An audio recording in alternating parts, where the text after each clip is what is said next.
Hermanos, qué bueno es tenerlos otra vez con nosotros. Damos gracias a Dios por tu vida. ¿Y qué te parece si para comenzar el estudio ponemos este tiempo en oración? Te damos gracias, Dios, porque tú eres bueno con nosotros, porque tú nos das hoy la oportunidad de poder reunirnos, Señor, a través de estos medios, de poder escuchar tu palabra, de poder, Señor, tener a un maestro, a un pastor, a un predicador, Señor, que nos va a exponer lo que dicen tus escrituras. Te damos gracias por su vida. Te pedimos que tú lo ocupes, Señor, y que cambies nuestro corazón a través de tu palabra, Señor. Te damos gracias, te bendecimos en el nombre de Jesús. Amén. La palabra del Señor dice que ya no vivimos nosotros, sino que Cristo vive en mí. Señor, que esa sea una realidad de nuestras vidas. Esa es nuestra oración, Señor. Que seas tú, Dios, siempre en nuestras vidas, Padre.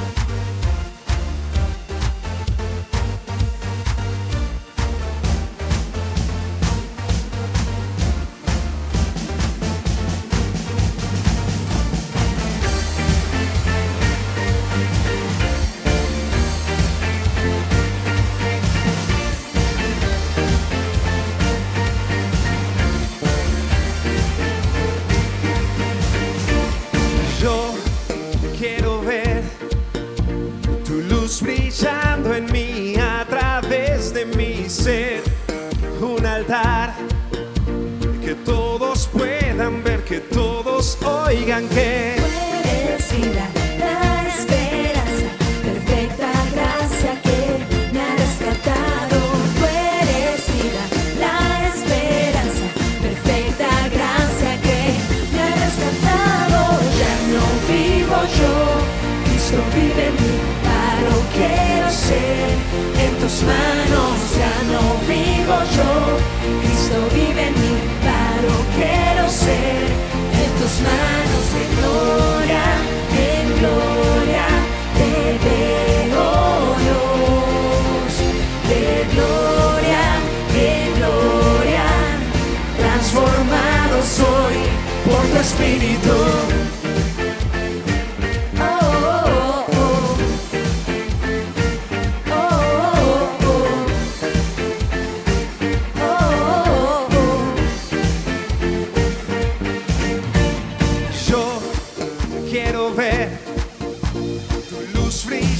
En mí a través de mi ser, un altar que todos puedan ver, que todos oigan que tú eres vida, la esperanza, perfecta gracia que me ha rescatado. Tú eres vida, la esperanza, perfecta gracia que me ha rescatado.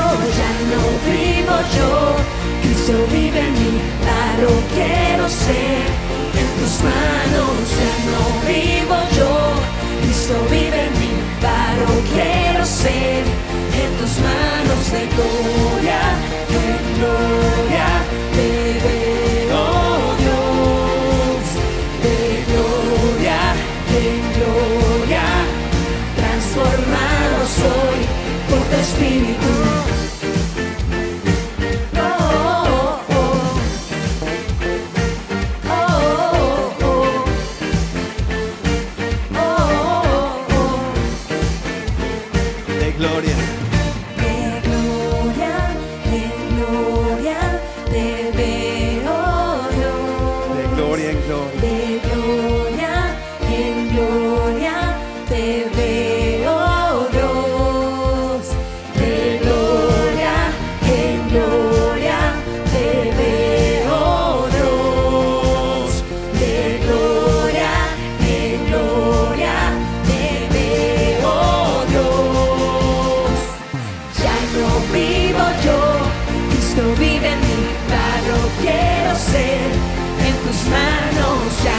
Vivo yo, Cristo vive en mí, claro quiero ser en tus manos. De gloria en gloria te veo Dios, de gloria en gloria, transformado soy por tu Espíritu.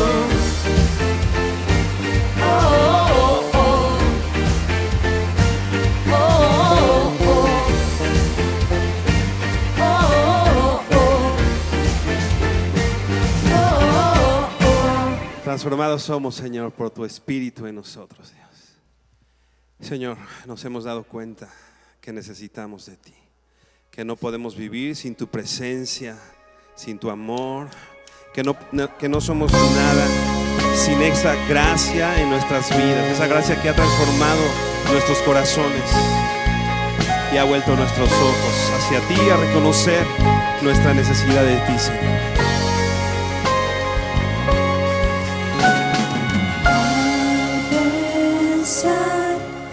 Lo que has hecho en mí, cuán profundo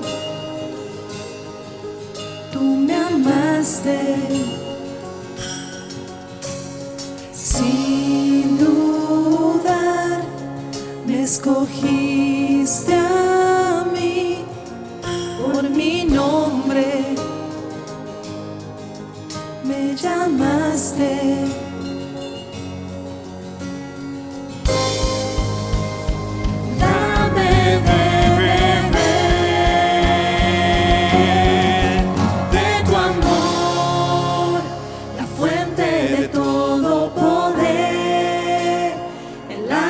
Sacia mi ser, tu inagotable amor, tu amor, nunca podré imaginar el ancho y la profundidad, tu inagotable amor, tu amor.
Sacia mi ser, tu inagotable amor,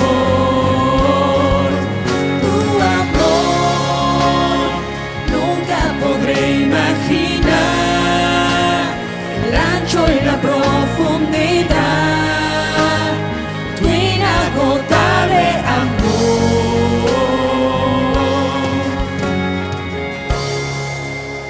Señor, ¿quién entendió alguna vez tus pensamientos, Señor? Señor, ¿quién pudo haberte dado algo a ti para ponerte en deuda? Señor, gracias por la revelación que nos has dado de ti, porque hoy podemos entender que tú eres nuestro Señor, el Rey de Reyes, el Señor de Señores, quien es digno de recibir toda la gloria, el imperio, el poder, Señor, solamente son tuyos, Señor. Recibe toda la gloria, recibe, Señor, toda la honra. Exaltado sea, Señor. Que tiene el poder, la gloria sea Él, la gloria sea Él. Aquel que tiene el poder, aquel que tiene el poder, la gloria sea Él, la gloria sea Él. aquel que tiene el poder, Aquel que tiene el poder, la gloria sea Él, la gloria sea Él. Aquel que tiene el poder, la gloria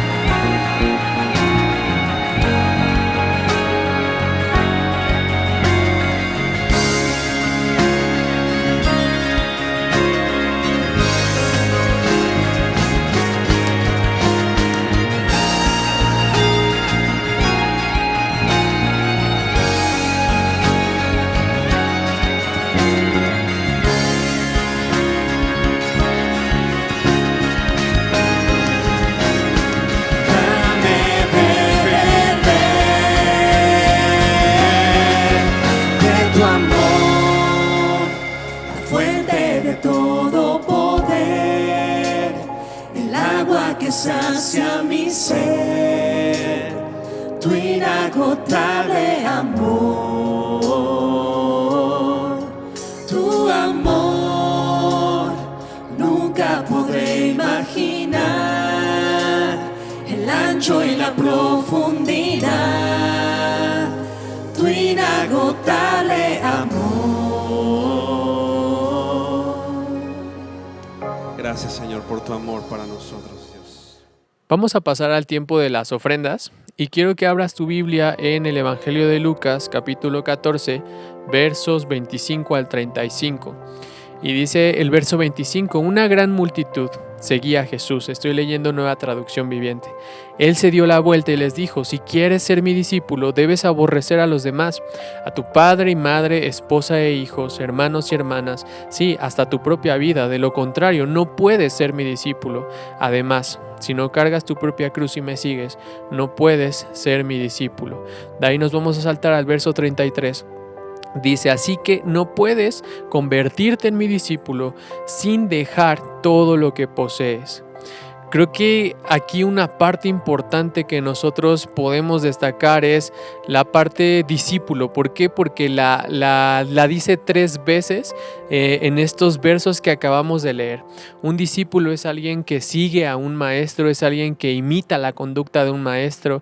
En este caso, Jesús tenía a una multitud que estaba siguiéndolo. Entonces se voltea y les refiere estas palabras. Pero a mí me impacta porque les dice a ellos, oye, si tú quieres ser mi discípulo, tú debes amarme más a mí que a tu propia familia. Es más, tú debes amarme más a mí que a ti mismo. Tú no puedes venir y ser mi discípulo si tú no dejas todo lo que posees. Es lo que está diciendo el Señor. Esta palabra aborrecer es en el sentido de amar menos. O sea, yo debo amar menos todo esto que nos acaba de decir Jesús y amarlo más a Él. La parte que nosotros vemos del verso 33, no podemos ser discípulos de Jesús sin dejar todo lo que poseemos.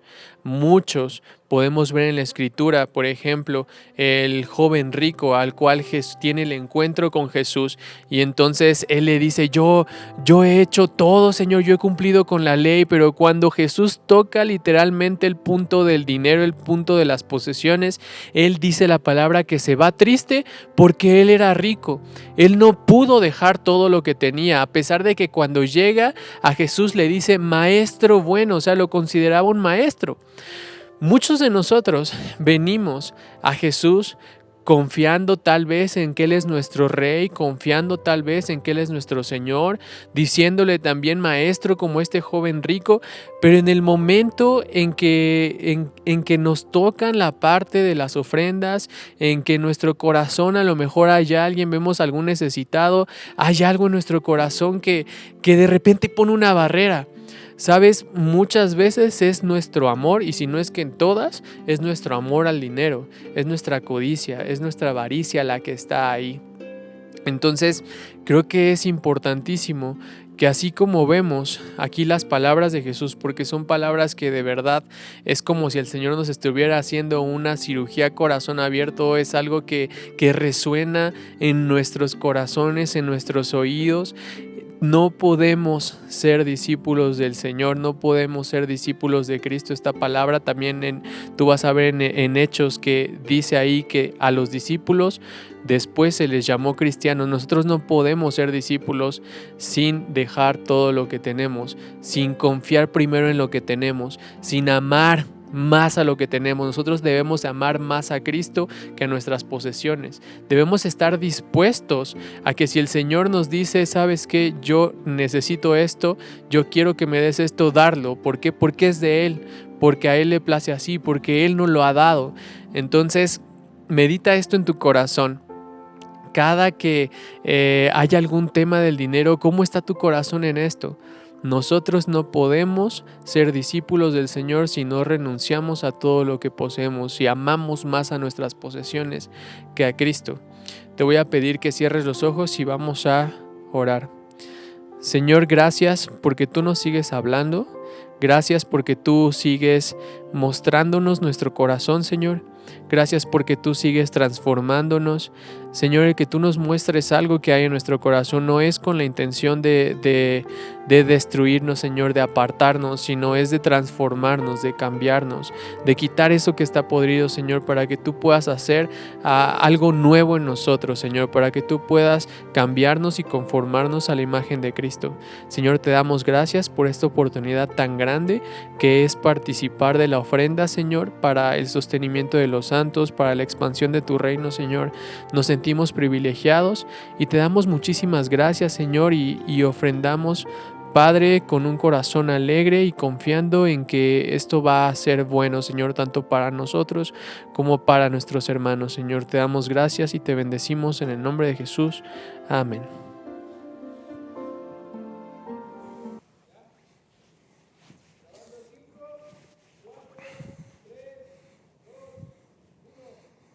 ¿Qué tal? ¿Cómo están? Muy buenas noches. Continuamos con nuestro estudio del libro de Filipenses, en donde estamos enfocando nuestra temática en esto que hemos llamado hacia la madurez.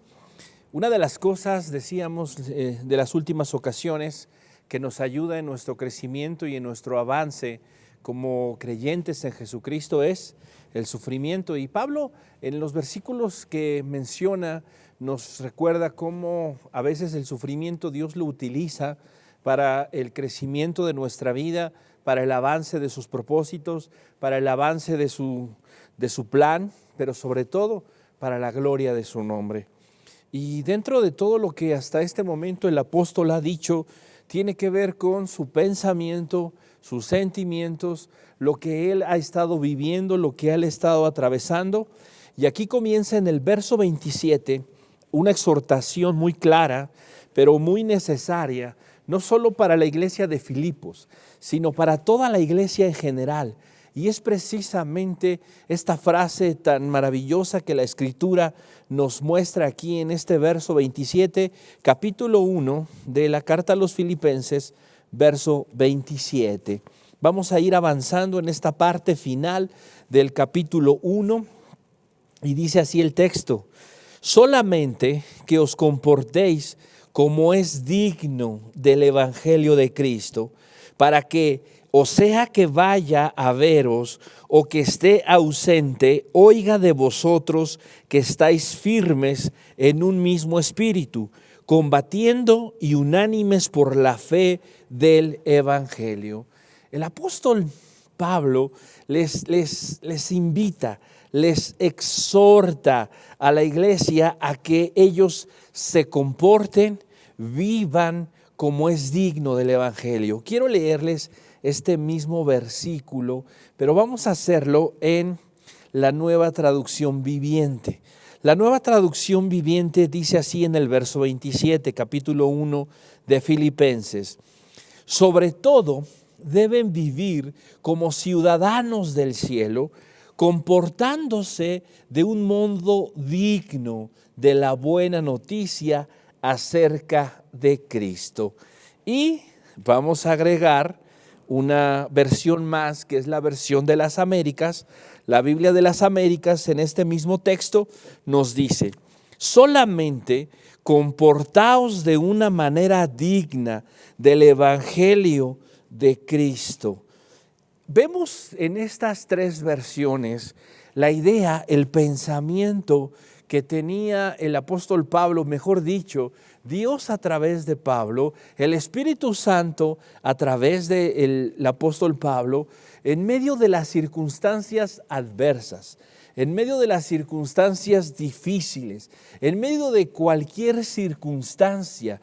La Biblia, Dios nos invita a que nosotros vivamos de una manera correcta, de una manera digna del evangelio de Cristo.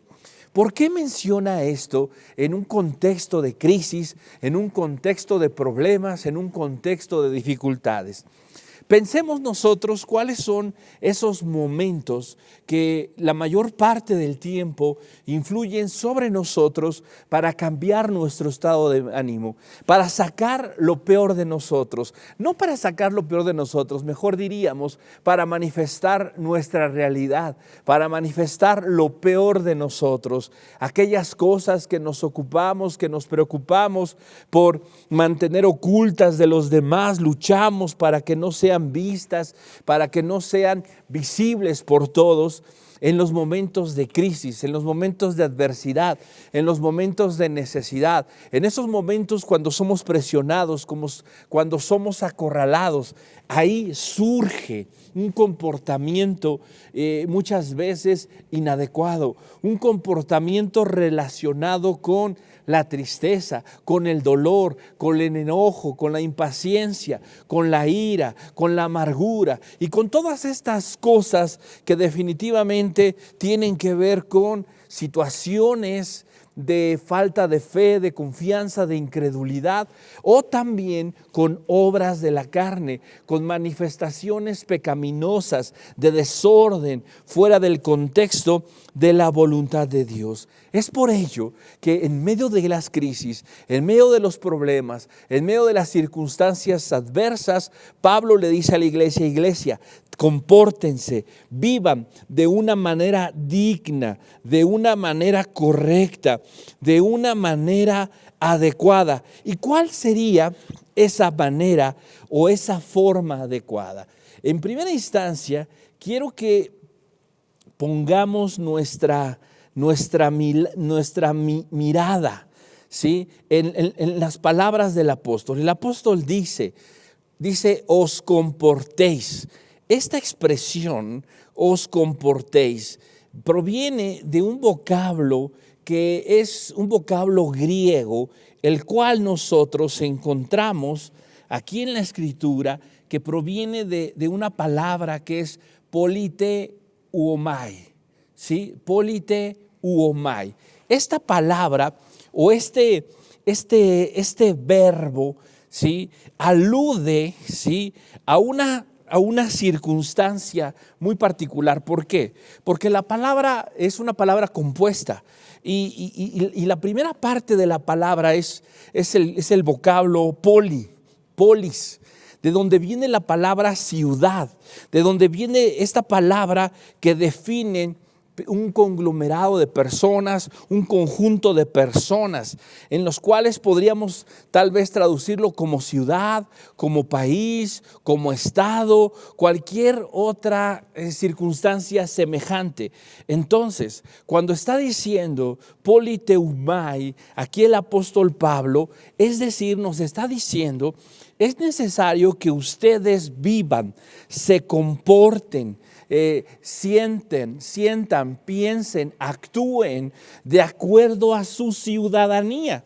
Por eso es interesante mirar cómo la Nueva Traducción Viviente aquí, este verso lo traduce: deben vivir como ciudadanos del cielo.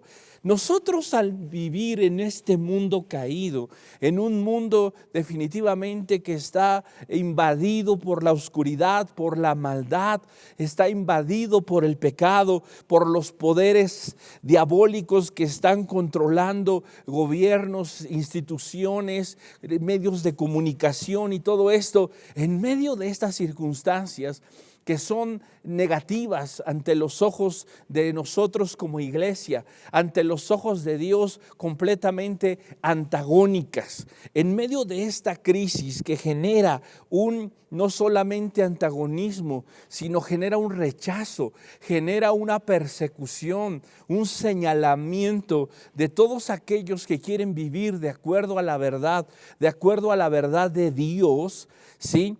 En medio de estas circunstancias, nosotros no podemos vivir de acuerdo o conformados a este pensamiento, a estas ideas. Esto no puede moldear nuestro accionar, lo que sucede afuera, lo que sucede, la manera en la que se comporta este mundo, la manera en la que piensa, la manera en la que pone sus prioridades. No. Pablo nos dice, ustedes tienen que vivir no como ciudadanos de este mundo, no como personas que tienen su corazón, su mente en este mundo, sino tienen que vivir de acuerdo a su ciudadanía, la cual definitivamente está en el cielo. Entonces, Pablo en este aspecto está tratando de decirle a la iglesia, su conducta, su proceder, su accionar, tiene que estar de acuerdo a aquello que define precisamente su ciudadanía. Es decir, en la antigüedad, en el pensamiento romano, en el pensamiento griego, el ser parte de Roma, el ser parte del imperio poderoso en ese momento, era algo que te daba privilegios. Era algo que te colocaba y te posicionaba socialmente, políticamente, económicamente en una situación más favorable. ¿Sí? De tal manera que poseer la ciudadanía del imperio era algo digno, era algo bien visto, era algo que se portaba con orgullo. Pero definitivamente cada persona que portaba esa ciudadanía o que se autodenominaba como ciudadano del imperio tenía que vivir de acuerdo a las reglas del imperio. Entonces tenía que honrar a las divinidades, a las deidades que ellos honraban, a quienes rendían culto, tenía que someterse a la autoridad, que en este caso podríamos decir era el César. Había diferentes factores que cada ciudadano tenía que observar, tenía que seguir en ese intento de dignificar su ciudadanía, dignificar el que sea llamado ciudadano de tal o cual imperio.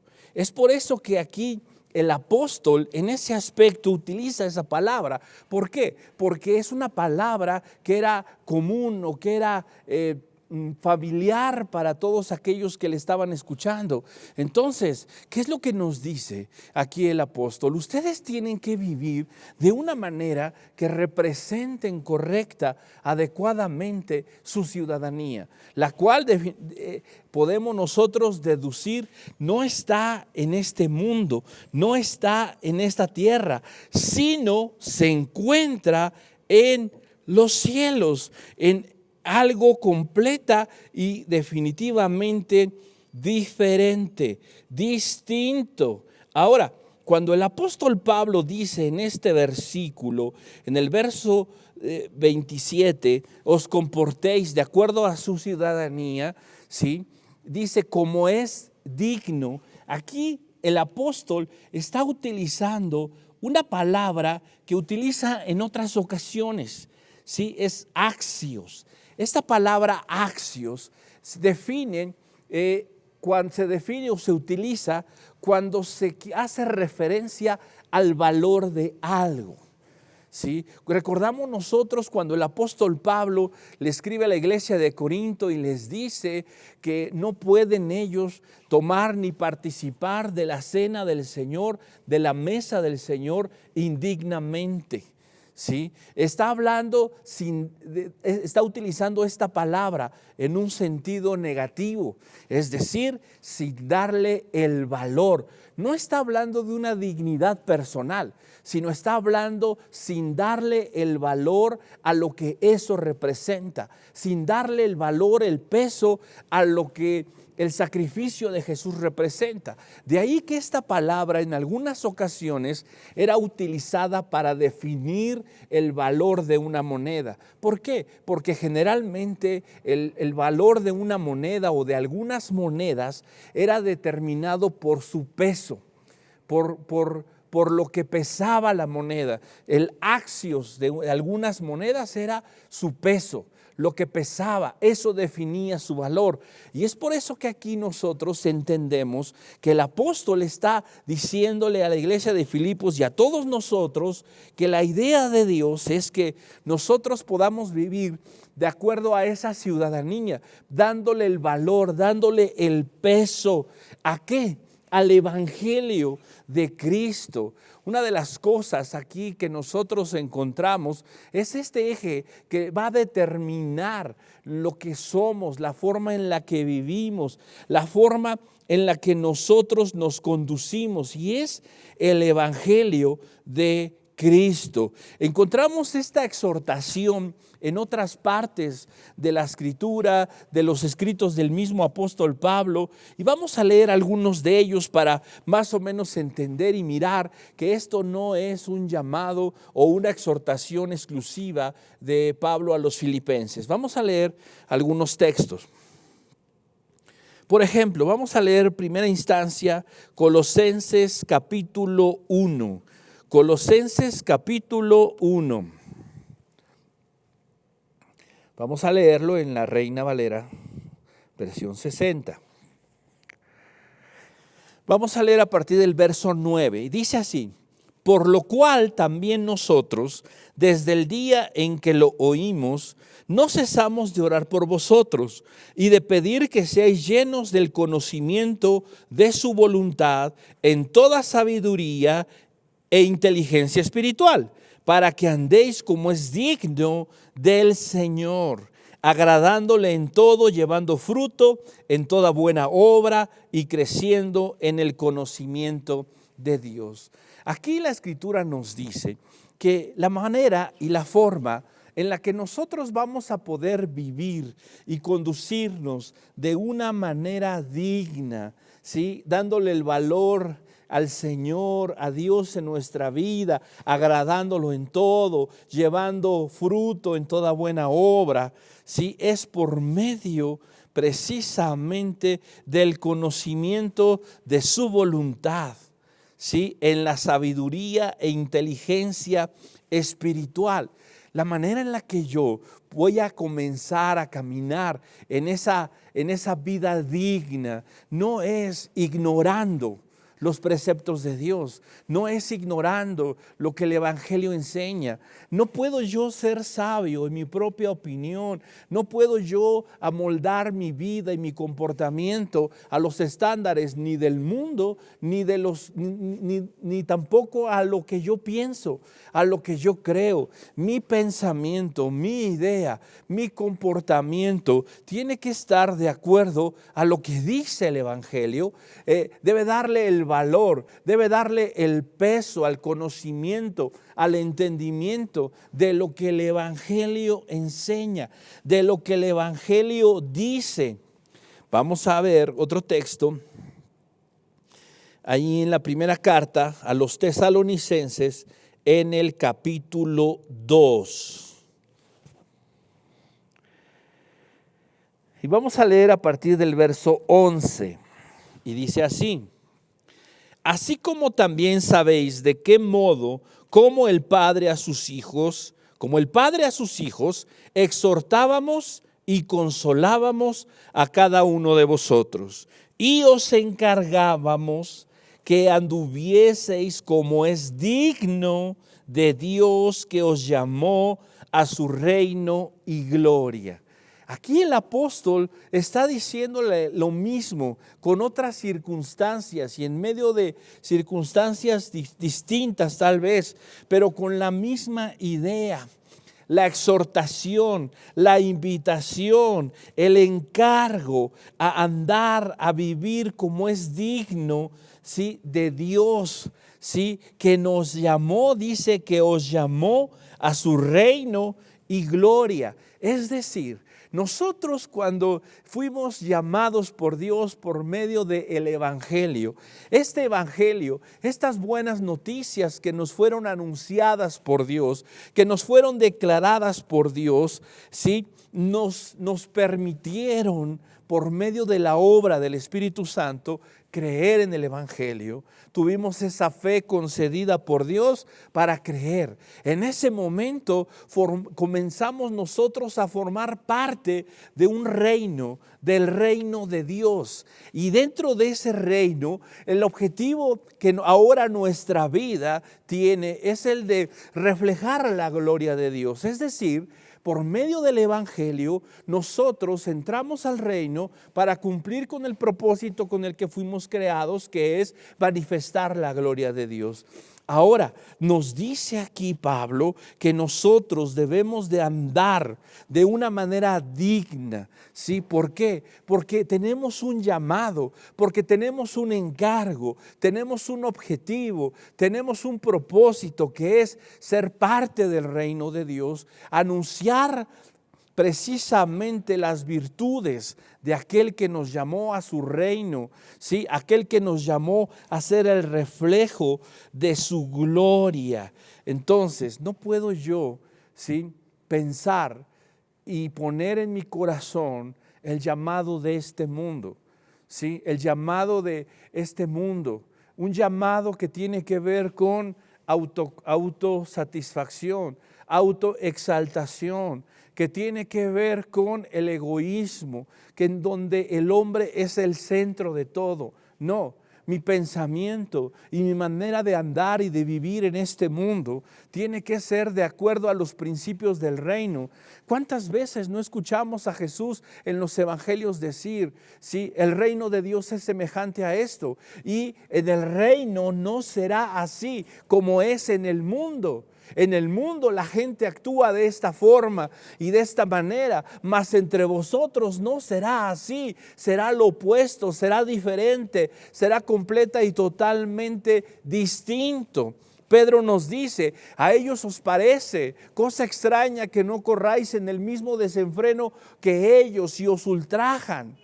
¿Sí? Baste ya el tiempo pasado para hacer lo que agrada a la carne, y podríamos añadir al mundo, andando en todas esas cosas. Ahora es un tiempo que nosotros vivamos de una manera digna del Evangelio, conforme y estando de acuerdo al llamado de Dios, al ser nosotros parte de su reino, al ser llamados por Dios para reflejar su gloria. Vamos a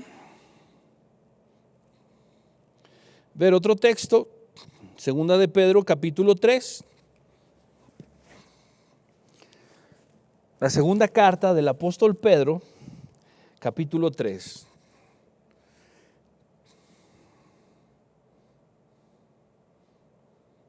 Verso 10.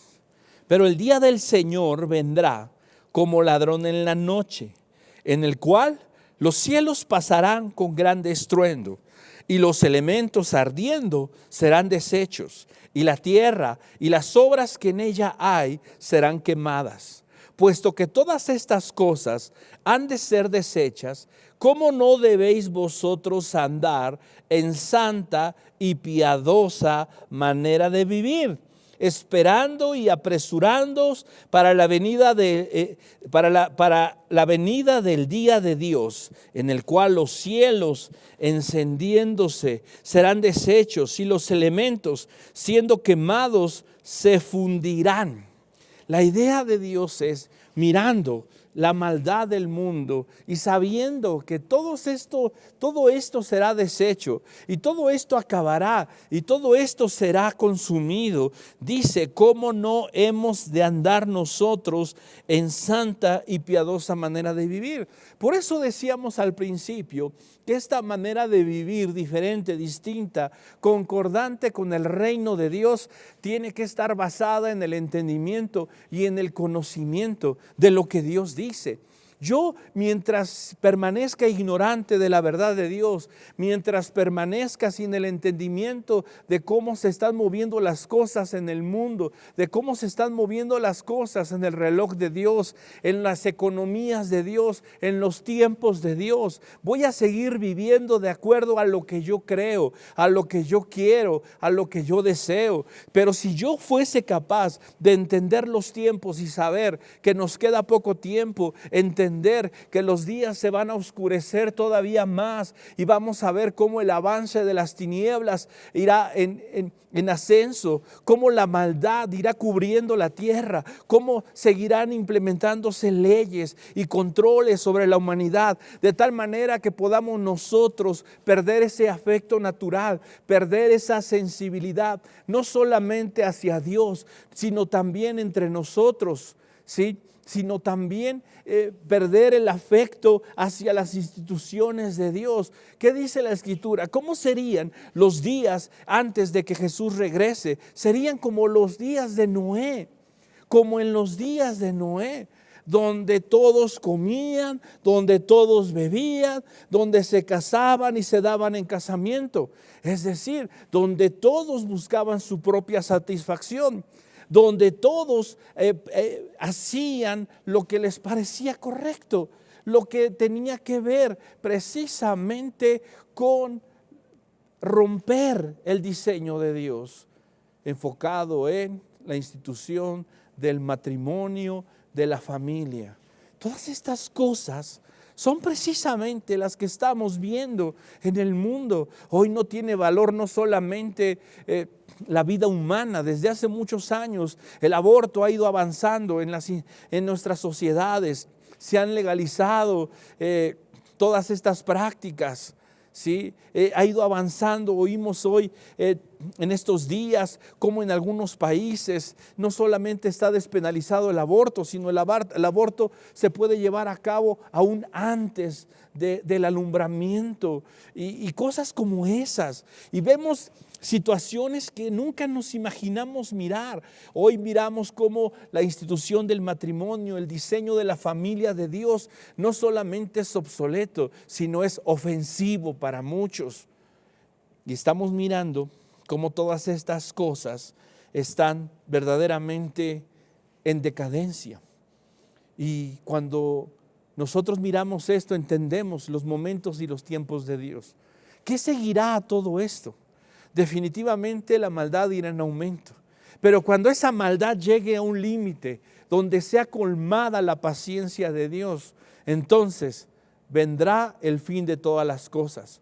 Y dice el texto, todos los elementos serán deshechos y la tierra y las obras que en ella hay serán quemadas. Sabiendo esto, ¿cómo no hemos nosotros de andar en santa y piadosa manera de vivir? Conociendo estas cosas, ¿cómo no vamos nosotros a tratar de vivir de esa manera que el Señor nos pide, de acuerdo al Evangelio? El conocimiento, el entendimiento de todas estas cosas es precisamente lo que el Señor quiere que nosotros llevemos a cabo. Así que nosotros en este aspecto necesitamos mirar y considerar estas cosas. Entonces, la exhortación que nos hace aquí Dios a través del apóstol Pablo es a vivir como ciudadanos del cielo, comportándonos de una forma adecuada, dándole el valor correcto al Evangelio, a la verdad de Dios acerca de Cristo. Y esto es precisamente lo que nosotros miramos, ¿sí? Que Dios quiere. Continuamos leyendo, vamos a continuar leyendo aquí en el texto de Filipenses, capítulo 1. Y dice después, en esta parte del verso 28. Vamos a seguir en el 27 todavía. Y dice, para que, o sea que vaya a veros, o que esté ausente, oiga de vosotros que estáis firmes en un mismo espíritu, combatiendo unánimes por la fe del Evangelio. Aquí hay dos elementos que son característicos precisamente de alguien que está viviendo conforme al Evangelio.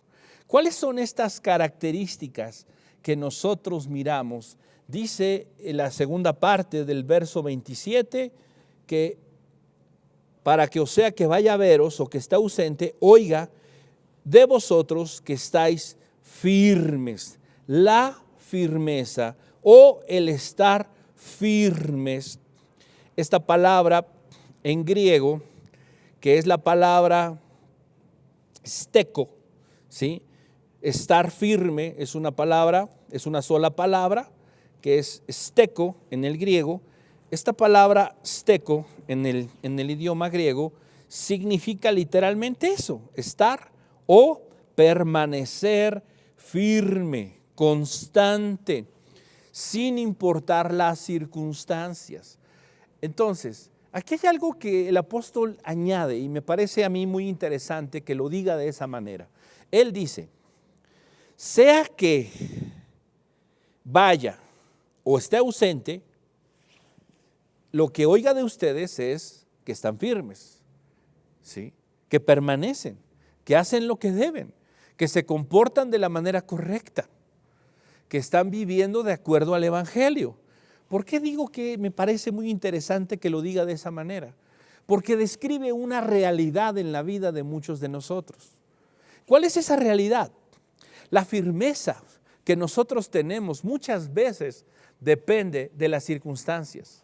Decíamos hace un momento, nuestro corazón o nuestro comportamiento depende de lo que vivimos o lo que enfrentamos muchas veces.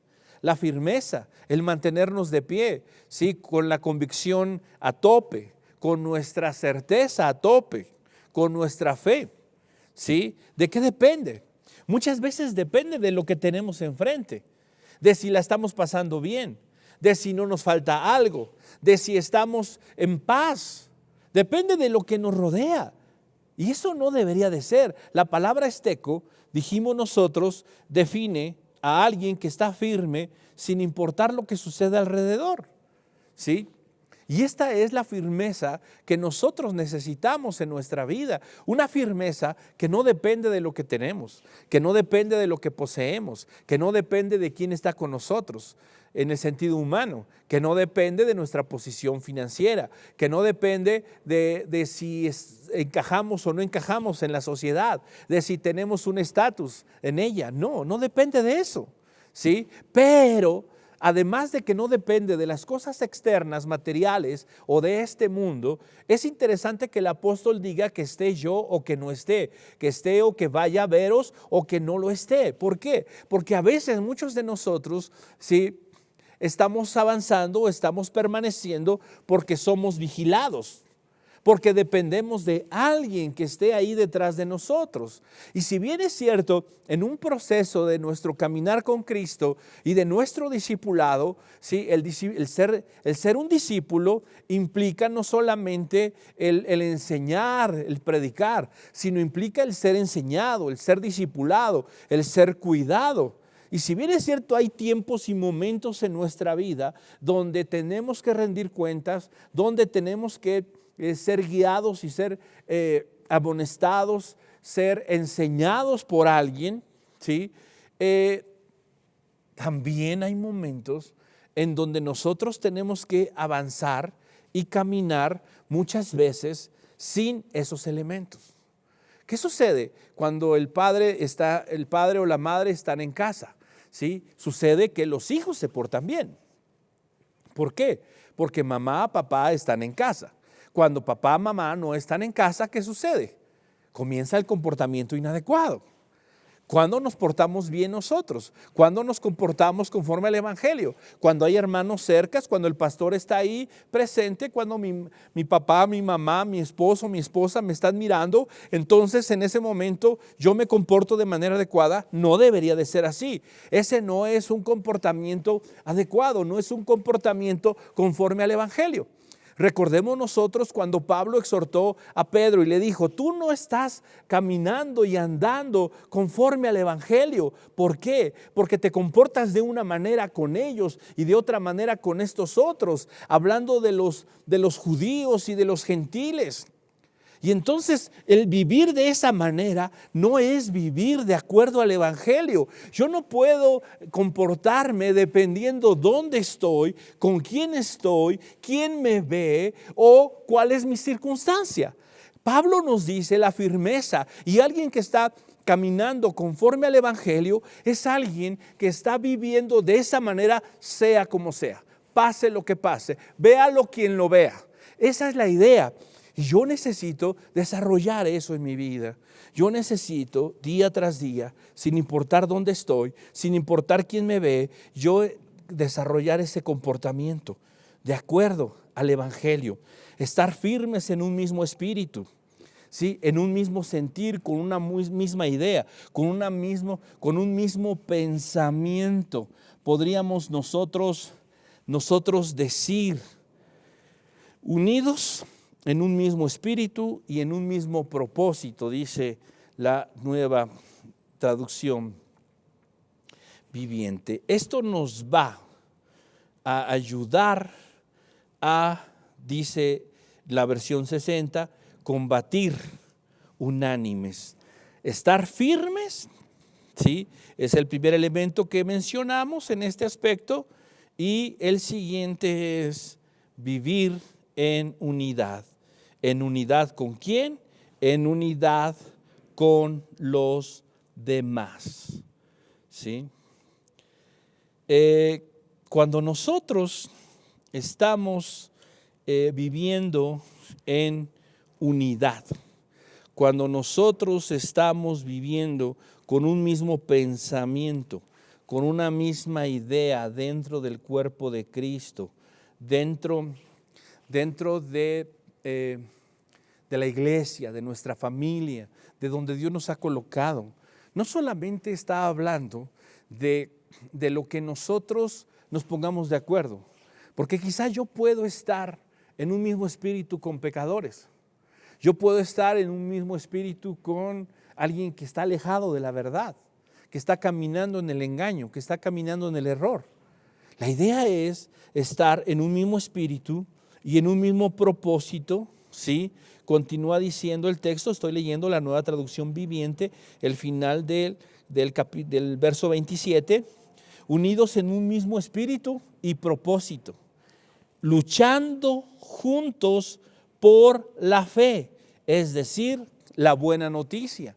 Entonces, esa unidad y ese propósito, ¿sí? No es el mío, no es el de Él, no es el de mis pasiones, no es el de mis deseos, sino es el deseo de Dios, el propósito de Dios, el ánimo de Dios, el pensamiento de Dios. Yo necesito dejar que Dios guíe y me encamine de acuerdo a su propósito, a su voluntad, debo de guiar mis pasos de acuerdo a lo que Él piensa, a lo que Él tiene en mente, lo que ha dicho. Y eso definitivamente me va a llevar a mí, dice el final del 27, a combatir, a pelear precisamente por la fe del Evangelio. Yo necesito caminar en esa dirección. ¿Cuál es el objetivo? ¿Cuál es el propósito que Dios tiene en mi vida o que Dios tiene para mi vida en este mundo, en esta tierra? Tiene que ver precisamente con el propósito de Dios, con el objetivo que Dios tiene para nosotros. Nosotros no podemos caminar en nuestros objetivos, en nuestros propósitos. El objetivo que Dios tiene para nosotros es la fe, es el Evangelio. Combatiendo, dice, unánimes por la fe del Evangelio y en nada intimidados por los que se oponen, para ellos ciertamente es indicio de perdición, mas para vosotros de salvación, y esto, dice el texto, es de Dios. Voy a leer la misma porción, pero en la Nueva Traducción Viviente. Dice: no se dejen intimidar por sus enemigos de ninguna manera.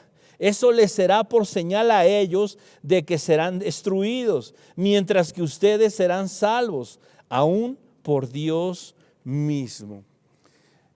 ¿Qué va a generar esto en nuestras vidas? Conflicto. Conflicto. ¿Conflicto con qué? Conflicto con todo.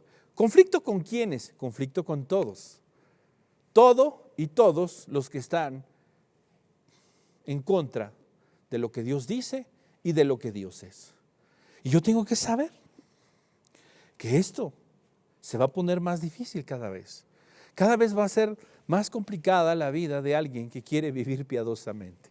Por eso Pablo le dijo a Timoteo: si alguno quiere vivir piadosamente, sepa esto: va a padecer persecución, va a enfrentar tribulación. Pero ¿qué nos dice Dios a esto? No te intimides.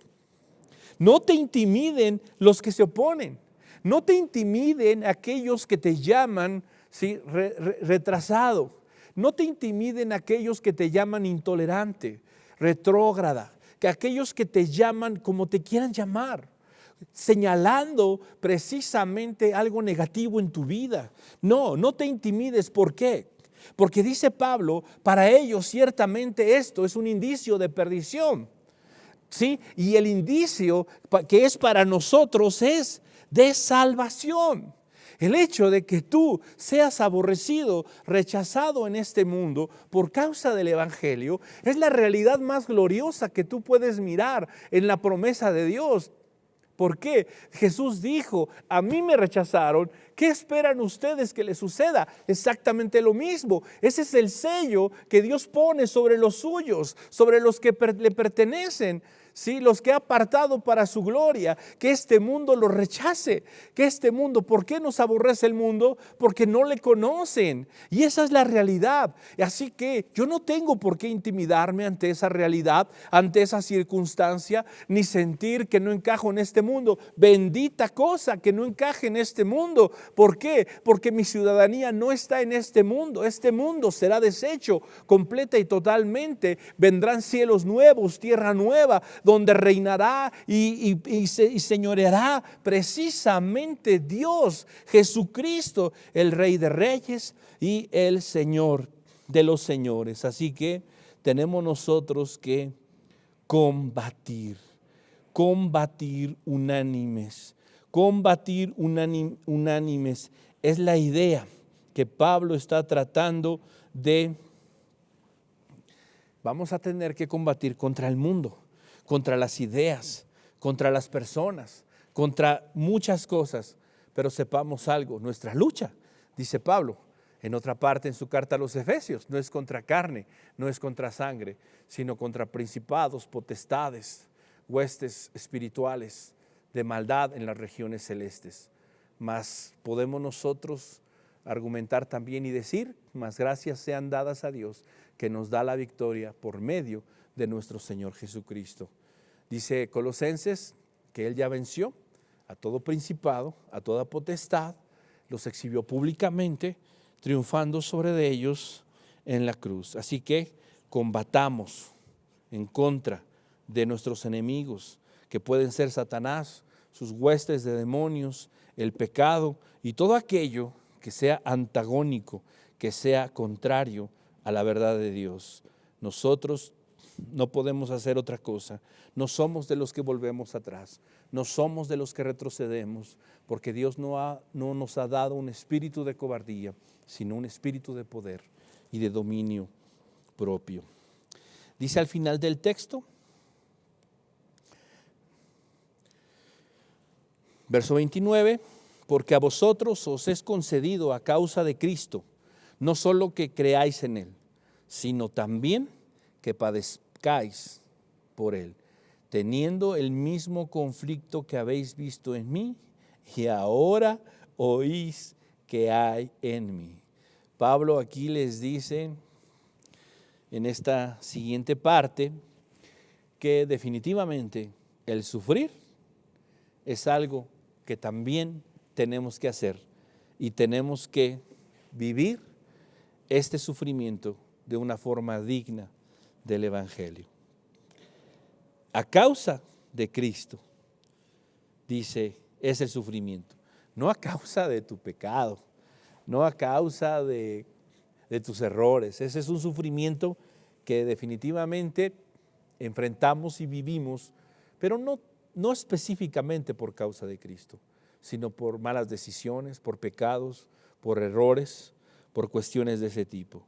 El sufrimiento al que hace alusión aquí es una gracia que se nos ha dado y que se nos ha concedido de padecer por causa de Cristo.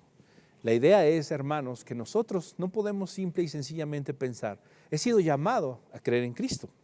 Sí, he sido llamado a creer en Cristo, pero además he sido llamado también a sufrir por causa de Cristo. Hemos hablado ya en otras ocasiones acerca de esto, acerca del sufrimiento, acerca de esta gracia, porque muchos de nosotros no pensamos que sea una gracia, que sea un regalo, que sea una situación que se nos concede de parte de Dios, ¿no? La palabra concedido proviene de un vocablo que es de donde viene la palabra carisma, ¿sí? Charizomai, esta raíz que implica gracia. Es una gracia que Dios nos ha concedido, ¿sí? Un privilegio que Dios nos da. Así que, ¿qué viene? ¿Cosas difíciles? Sí, probablemente. No importa. No importa lo que venga. Nuestra confianza no está puesta en lo que este mundo ofrece. Nuestra confianza está puesta en Dios, sabiendo que no somos ciudadanos de este mundo, sabiendo que no pertenecemos a este mundo. Vivamos de una manera digna del Evangelio, dándole el valor, el peso al Evangelio, a la palabra, a la verdad, al pensamiento, a lo que Dios dice. Sepamos que la manera en la que el Señor describe que podemos vivir dignamente es estando firmes, ¿sí? Caminando en firmeza, combatiendo, unánimes, por la fe, no siendo intimidados, sabiendo que esta es una señal de parte de Dios, de la certeza de nuestra salvación, y también saber que el sufrimiento es parte del paquete por causa de Cristo, y en todo esto es glorificado el Señor. Así que, hermanos, vivamos de una manera digna y correcta conforme al Evangelio. ¿Por qué? Porque esto es lo que agrada a nuestro Dios. Esto nos lleva al crecimiento, esto nos lleva a la madurez. Señor, te damos las gracias en esta noche por la oportunidad que tenemos de conocer tu palabra, de que ésta no solo nos amoneste, nos guíe y nos conduzca en tu voluntad. Pedimos, Dios, que en medio de cualquier circunstancia difícil, en medio de cualquier adversidad, en medio de cualquier conflicto, en medio de cualquier crisis, Dios, podamos nosotros andar dignamente, de acuerdo a lo que el Evangelio es, de acuerdo a lo que el Evangelio dice, a lo que tu verdad dice. Que, mi Dios, podamos nosotros, Padre, ser esa ofrenda grata delante de tus ojos. Que, como dice la carta a los Hebreos, Dios no se avergüenza de ser llamado Dios de ellos. ¿Por qué? Porque viven de manera digna. Señor, permítenos vivir de esa manera correcta y digna de tu Evangelio, estando firmes, combatiendo, Señor, no siendo intimidados, Señor. Y si es necesario, Padre Celestial, sufrir, Padre, que así sea. Confiamos en que tu poder se manifestará a nuestro favor en medio de todas estas circunstancias, porque tu palabra dice, Dios, que en todas estas cosas somos más que vencedores por medio de aquel que nos amó y se entregó a sí mismo por todos y cada uno de nosotros, por lo cual te bendecimos, Señor, por lo cual te decimos gracias en medio de todo. Confiamos en tu poder, en tu gracia y en tu misericordia. En Cristo Jesús. Amén. Que Dios les bendiga. Vida Nueva para el Mundo se sostiene y propaga el mensaje de salvación de Jesucristo gracias a Dios y a tus donativos. Llevemos juntos el Evangelio de Jesucristo al mundo entero. Realizamos eventos, seminarios, congresos y diferentes programas para dar a conocer el mensaje de salvación y el poder de nuestro Señor, transformando y edificando vidas de mujeres, hombres, niños alrededor del mundo. ¿Qué pasa cuando decides hacer tu donativo? Aunque no puedas llevar la palabra personalmente a todo el mundo, de esta forma lo estás haciendo. Con tus donativos o aportaciones, estás sembrando y formando parte de lo que Dios está haciendo en su obra. Estás ayudando a traer luz a la oscuridad, paz al conflicto y esperanza a los que no tienen ninguna. Dona desde México.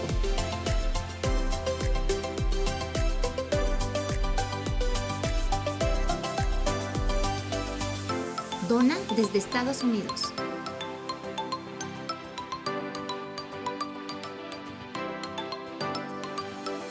Para el resto de donaciones de otras partes del mundo, www.vidanuevaparelmundo.org.mx/dona. Estamos cumpliendo la gran comisión. Por tanto, vayan y hagan discípulos a todas las naciones, bautizándolos en el nombre del Padre, del Hijo y del Espíritu Santo, enseñándoles que guarden todas las cosas que les he mandado. Y he aquí que yo estoy con ustedes todos los días hasta el fin del mundo.